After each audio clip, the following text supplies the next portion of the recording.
Olá, tudo bem? Meu nome é Alana Arquelino Ramos, faço parte da educação continuada do Hospital RAP e hoje a gente vai falar de um assunto muito importante, alunos, que são os testes de computabilidade sanguínea.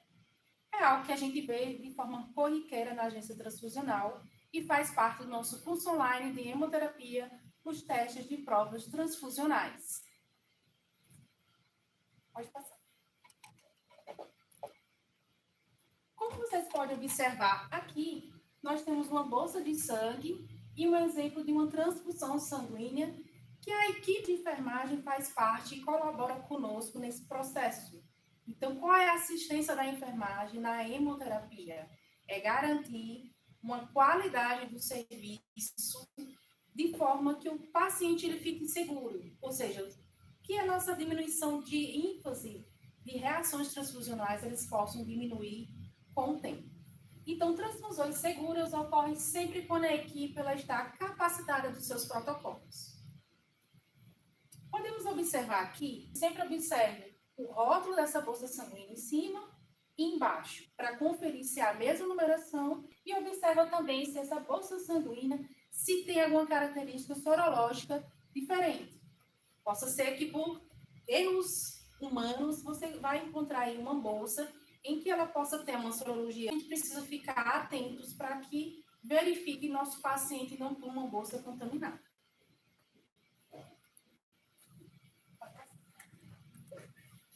Aqui é os caminhos de doação do ciclo do sangue. Então, como ocorre no hemocentro? Quando o paciente, o doador, vai lá fazer a doação, ele vai munido de um documento que vai estar identificando ele.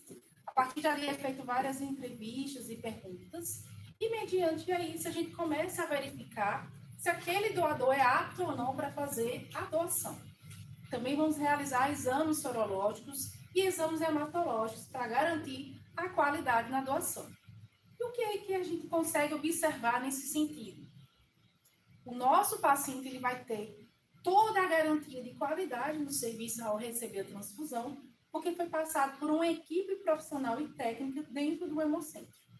Então, quando essa bolsa é colhida por nossos assistentes sociais, que é, nesse caso, a equipe da enfermagem, realizando essa doação, essa captação, passa para o setor que se chama setor de fracionamento. Esse setor de fracionamento, o que ocorre dentro dele? No setor de fracionamento, nós iremos deixar aquelas bolsas ali descansando, repousando de 3, 4 horas em placas resfriadoras. Após esse procedimento, a gente faz uma massagem nas bolsas e essas bolsas vão para a centrifugação. Saiu da centrifugação, a gente tem uma outra etapa, que é separar os hemocomponentes, podendo ser plaquetas, plasmas ou plaquetas das bolsas, e aí fazendo desse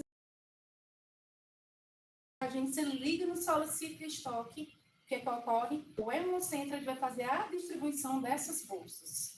E aí vai começar todo esse processo, e desde a coleta até o nosso receptor no hospital, que vai receber esse ato de doação, esse ato de amor. Pode passar. Aqui a gente tem um quadro clássico, que a gente aprendeu um pouquinho sobre isso no ensino médio, vocês devem lembrar disso. A gente observa aqui a classificação sanguínea. Eu vou mostrar para vocês desse lado aqui, para que vocês consigam visualizar bem. Nós vamos ter o O negativo, que é o doador universal. Significa dizer que ele doa para todos os tipos sanguíneos, mas ele não recebe apenas dele mesmo. Então, ele é solitário. É aquele vizinho bom que dá um pacote de café, dá um pacote de açúcar para a vizinhança toda. Mas, muitas vezes, ele não tem aí a reciprocidade de receber das outras pessoas. Quando a gente pensa em plasma, quem seria o nosso doador universal? Seria o AB negativo, que muito é utilizado em situações em que a gente precisa parar um sangramento, pacientes com deficiência de coagulação, geralmente algum problema de sangramento pós-gestacional, é que é pedido muito esse tipo de hemocomponente na nossa agência. Então, se a gente observar aqui, quando a gente fala de O negativo, ele doa para todos os tipos sanguíneos. Ele doa para o AB positivo, AB negativo, A positivo, A negativo, B positivo e B negativo. Porém, o O positivo, ele só vai doar para quem for positivo e que tiver o seu antígeno específico identificado. Então, o O positivo, ele vai doar para o A positivo, e o B positivo e o AB positivo. Quando a gente pensa o B negativo, a gente já vai vendo aí alguns tipos de sangues mais raros. B negativo, AB, B positivo e AB são sangues mais difíceis.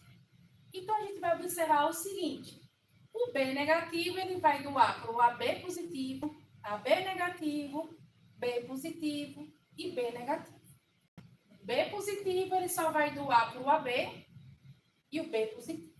Quando a gente vem para essa tabela e observa o A negativo, ele vai doar praticamente para todos que tiveram antígeno A, menos para o B negativo. E o A positivo só vai doar para quem for positivo.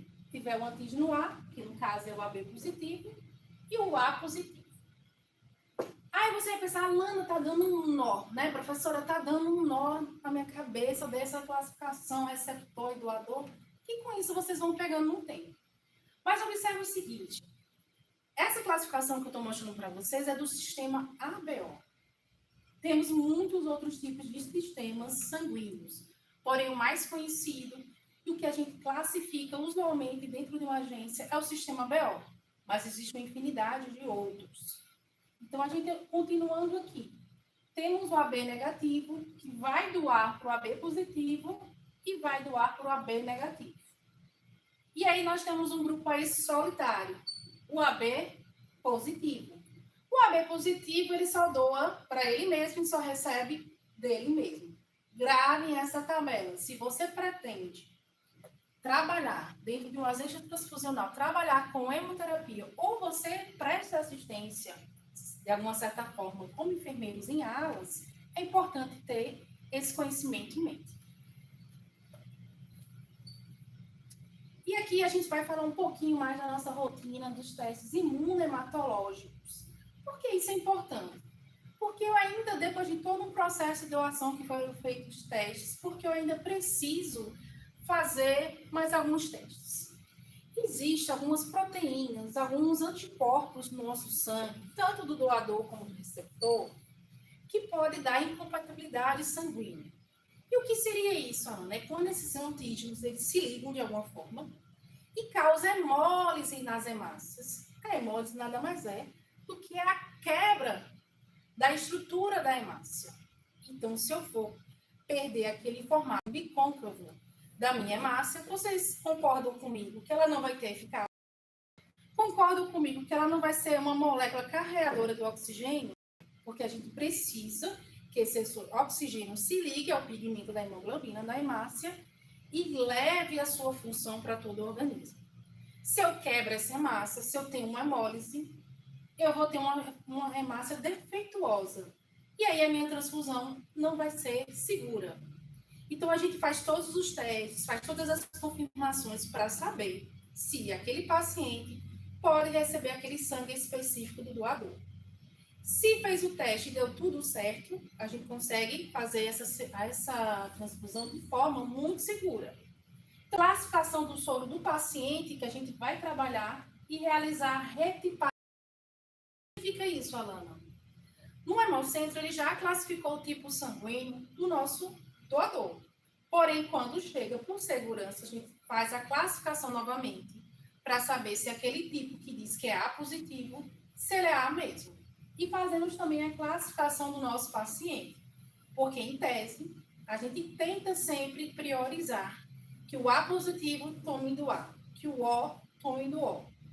De preferência, a gente tenta sempre colocar o mesmo tipo sanguíneo para evitar intercorrências.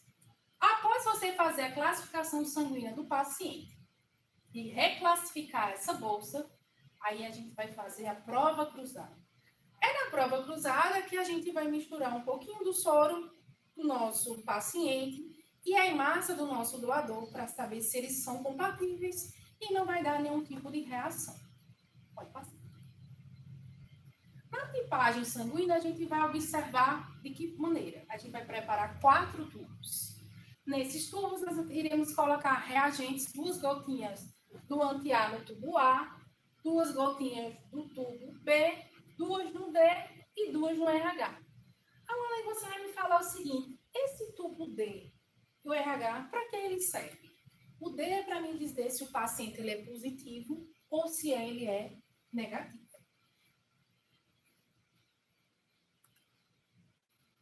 Aqui vocês vão observar esses reagentes aqui da albumina. É uma proteína que ela está presente no nosso organismo. Para que serve esse reagente? Ele é para intensificar a reação que a gente quer observar. Nesses testes, que podem ser feitos tanto em tubo como em cartela, a gente vai observar uma sensibilidade à aglutinação. Quando um teste aglutina, a gente diz que é positivo. Quando ele não aglutina, negativo. E a gente vai observar os níveis de aglutinação. Essas aglutinações podem ser uma cruzes, 2 cruzes, 3 cruzes, 4 cruzes. Vai depender do glutão que vai se formar ali no nosso tubo. Temos os reagentes aqui, ó, da reversa A e reversa B. Aí vocês vão dizer, embananou tudo agora. Que danado é reversa? Quando a gente faz a classificação, para a gente ter certeza que o nosso paciente é A positivo, a gente confirma nesse reagente aqui. São 2 tubos que vamos preparar. Reagente A e reversa B. A exemplo, se o meu paciente é A positivo, na reversa ele tem que aglutinar ao contrário, ou seja, ele tem que aglutinar do B, para a gente ter a certeza que na classificação do sistema BO, realmente aquela classificação está correta. Se você me falar assim, Alana, deu errado, não aglutinou nada, eu aglutinou nos 2, o que é isso? O que foi que aconteceu? É o que a gente chama de discrepâncias do sistema BO. Quando isso ocorre, a gente faz a seguinte situação, ou repete novamente o processo. Caso isso, de fato, ainda ocorra, a gente vai fazer uma lavagem desse sangue para tentar novamente reclassificar ali. Ah, não consegui, de repente, um tipo sanguíneo diferente, eu não tenho possibilidade de pegar outra bolsa, manda para a equipe do Hemocentro para tentar fazer um teste de sensibilidade maior em cartela. Mas se eu tiver a opção de ter outros tipos de bolsas, que pode ter outros tipos de classificações que vai dar certo no meu paciente, eu vou tentar aquilo ali umas 5, 8 vezes até encontrar a bolsa certa para o meu paciente. Então, observando aqui, pode voltar, por favor. Observando aqui, há reagentes e há anticorpos que vão reagir em presença de temperatura. Isso significa dizer o quê? Nesse caso, aqui são anticorpos frios. Vocês vão ouvir muito falar sobre isso. O que é um anticorpo frio? O que é um anticorpo quente? O anticorpo frio é aquele que tem a reação em temperatura ambiente. Ele não precisa de um calor estimulado a 37 graus para que ele se aglutine e forme a sua reação. Geralmente, quando a gente vai realizando esses testes e vai fazendo a prova cruzada, a gente coloca num banho-maria a 37 graus por 15 minutos. O tubo da prova cruzada. Para que a gente faz isso, Alana? Para identificar o anticorpo quente. O anticorpo quente é aquele anticorpo que tem a capacidade de gerar uma reação transfusional. E é mediante essa reação transfusional que eu posso ter várias situações com o meu paciente. Choque anafilático, edema agudo de pulmão, muitas reações que a gente pode ter, reações febris, reações imunes imediatas, reação hemolítica. Então, vai depender de várias situações. Pode passar. Quando a gente vê o reagente Diacel1, Diacel2, que tubo seria esse dentro do meu teste hematológico? O que seriam esses reagentes? Esses reagentes, a gente tem presença de anticorpo. São hemácias que vão conter essas células aqui. A K, a JKB, a LEA, a LEB, a P1, a M, a N, a SS. Se aglutinar, aqui que não é para aglutinar no meu primeiro teste, significa dizer que eu tenho presença de anticorpos irregulares. Isso aqui nada mais é do que a gente chama do pai. Mas não é aquele pai não, sabe? Aquele pai que abandonou e você fez ali aquele teste para confirmar, não. Para saber se... A gente brinca muito assim. Ah, quem é o pai da gestante tal, né? Lembra daquele programa do Ratinho? Que vai descobrir quem é o pai? Aqui é o pai dos anticorpos, que a gente chama de PAI, ou aqui de anticorpo irregular. Então, quando a gente tem o nosso teste de ACL1 e de ACL2 aglutinado, significa dizer que a gente tem uma sorologia reagente para a classe HLA1, ou seja, anticorpos quentes que podem causar uma reação transfusional. Pode passar. Combus control. O combus control nada mais é um reagente hemático que tem a hemoglobina IgG, em que a gente vai aí observar a reação desse combus. Geralmente, dentro dos nossos tubos que a gente vai preparar, são 9 tubinhos, classificando o nosso paciente, a gente já identifica o tipo sanguíneo, guarda o tubo com DACL1, DACL2 e controle, para fazer junto com a prova cruzada e, posteriormente, reclassificar a bolsa do meu paciente. Aqui é para a gente saber se o nosso teste ele é verdadeiro. Antes das meninas realizarem os testes pré-transfusionais, é de rotina, logo no início da manhã, realizar um teste que a gente chama de controle de qualidade. Esse controle de qualidade ele vai garantir a segurança e eficácia nos testes, ou seja, para verificar a sensibilidade das reações que esses reagentes vão estar proporcionando no resultado. E aqui a gente tem esse reagente verde, que é a antiglobulina humana, que é outro também que a gente observa para saber se é compatível. Os testes da antiglobulina humana, que a gente chama teste indireto, é utilizado para demonstrar o investimento in vivo da superfície das hemácias com moléculas de anticorpos, ou componentes do complemento, com aplicação na pesquisa e identificação de anticorpo, bem como em testes de compatibilidade. O princípio do teste consiste em um teste de hemaglutinação e a antiglobulina humana atua como uma ligação entre o revestimento de anticorpos, um revestimento do complemento das hemácias circundantes que induz a aglutinação. As hemácias cujas superfícies não se encontram revestidas não se aglutinam. Vocês devem estar pensando assim, eita, agora ficou um pouquinho mais confusa a história. A gente vai postar também um vídeo realizando esses testes para que vocês juntem a teoria com a prática, tá?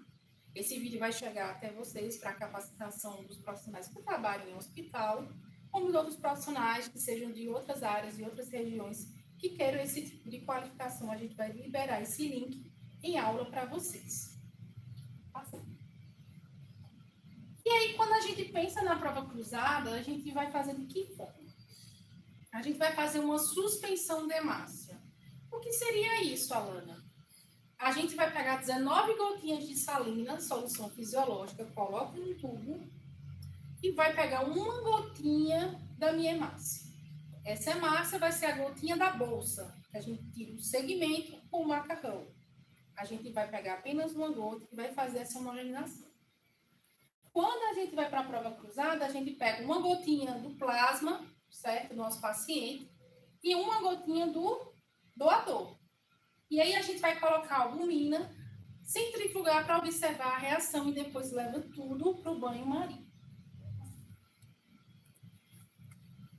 E para ficar mais fácil, nada melhor do que um slide para exemplificar como é feito esses testes aí pré-transfusionais.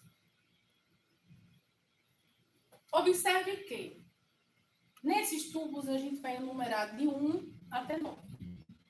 Primeiro tubo, colocar o quê? O reagente anti-A.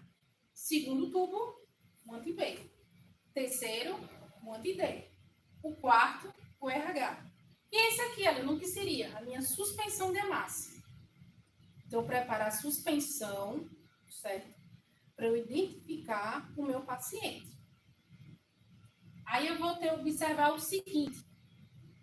Reversa A, reversa B. Vou colocar os reagentes. Aquele tubo D1 e D2, que são os reagentes hemáticos, para identificar se tem anticorpo irregular, e o controle.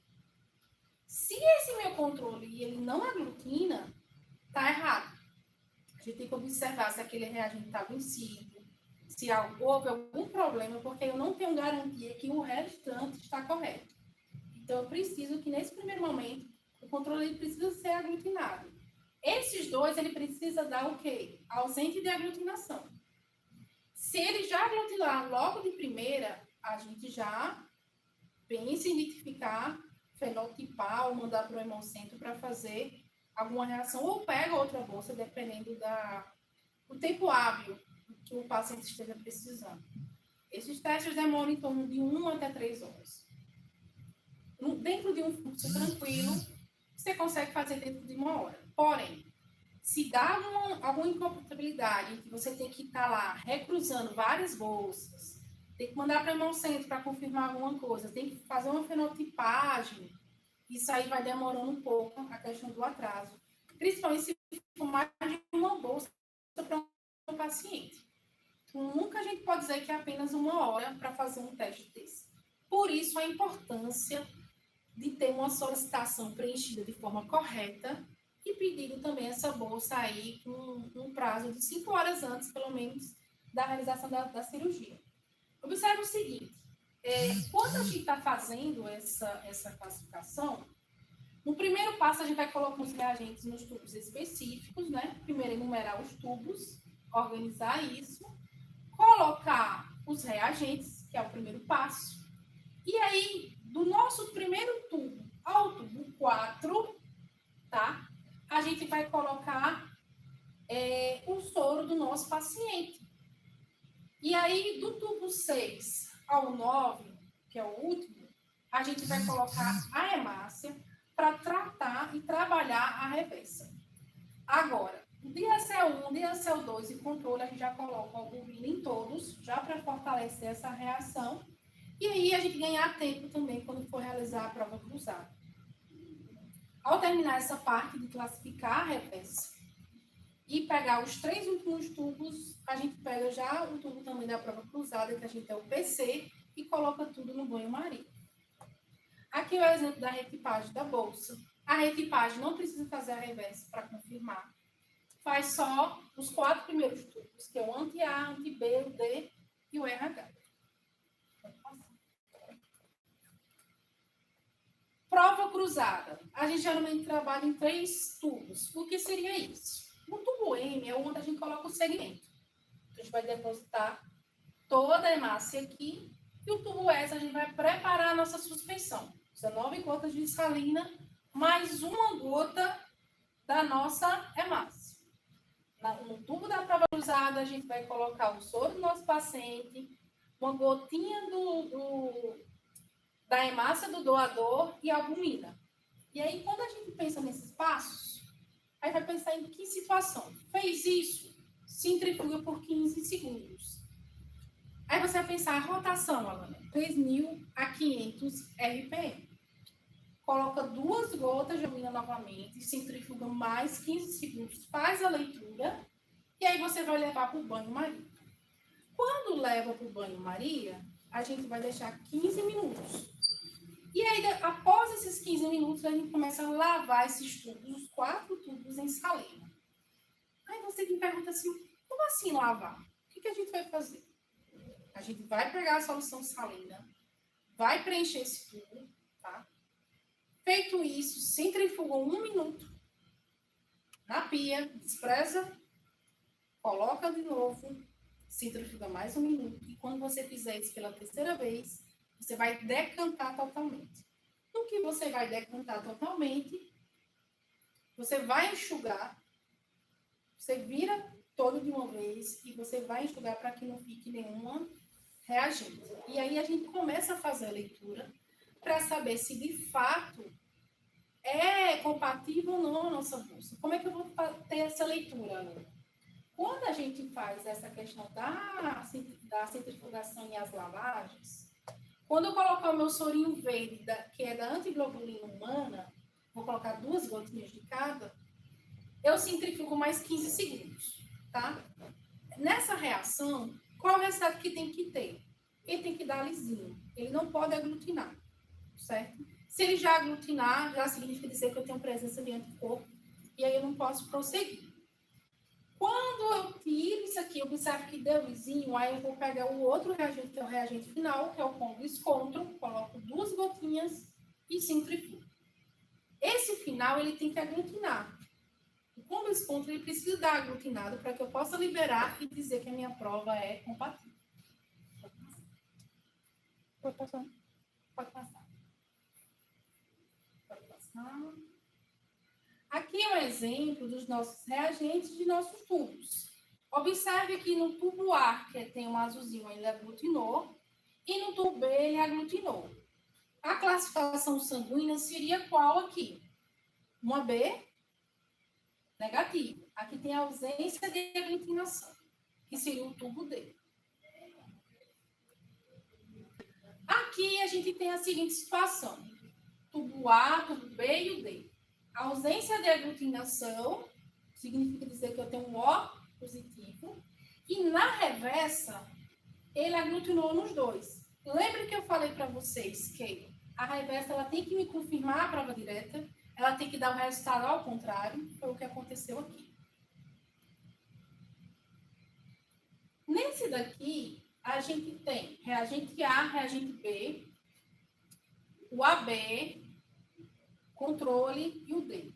Em alguns, dependendo de alguns estados do Brasil, trabalha com reagente anti-B.